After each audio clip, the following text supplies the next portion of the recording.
Good day mga kalatagaw! Comment down ka naman dyan kung nakapag-attendance ka na dito sa highest falls here in Davao Region. Ito ang Aliwagwag Falls Eco Park na matatagpuan sa Barangay Aliwagwag, Katiil, Davao Oriental. Sa kasalukuyan ay open ang falls sa mga gustong maligo. Kailangan mo lang magbayad ng 100 pesos kung trip mong maligo dito at 50 pesos naman for the environmental fee kung gusto mo lang mag-picture at i-enjoy ang kanilang hanging bridge. Barangay Aliwagwag is just around 4 hours drive from Davao City. Of course, depende yan sa saang rota kayo dadaan. But just like me, nag-follow lang ako kay Google. Pag pindot ko sa kanya, ito yung binigay na route sa akin Kaya mas malapit 4 hours lang biyahe if you're from Davao City. Ang route pala na binigay ni Google sa akin is Davao City to Nabunturan, then Nabunturan to Katiil.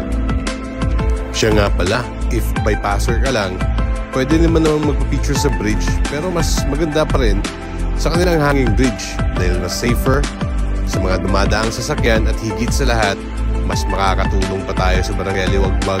Sa 50 pesos lang na environmental fee, you will be considered as isa sa mga tao na nag-preserve sa Aliwagwag Falls. To be honest, it's my third time na pumunta dito. Noon lang hindi ako nakapag-post for the reason na pangit yung tubig ng nakaraan punta ko kasi masyadong malakas ang ulan, so it's a kind of a murky. And so what I did is, before ako pumunta dito for the third time, I checked first the Google weather forecast. So ayun, nakita ko na talaga yung bluish waters kasi yung talaga pinaka-wish ko na makapag-picture dito na kita yung bluish water, which is napakaganda talaga tingnan at napakalinaw.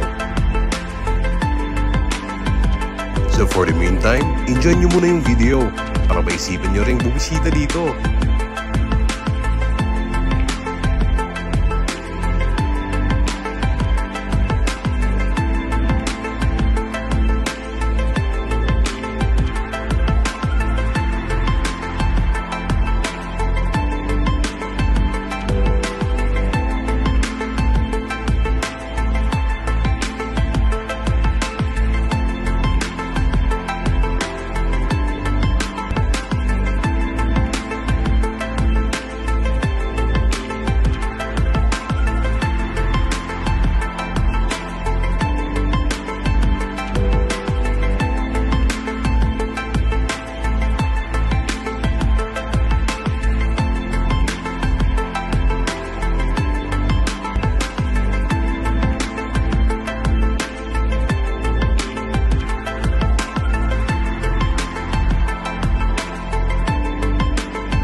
Talaga namang napakaganda at napakalinis ng tubig dito.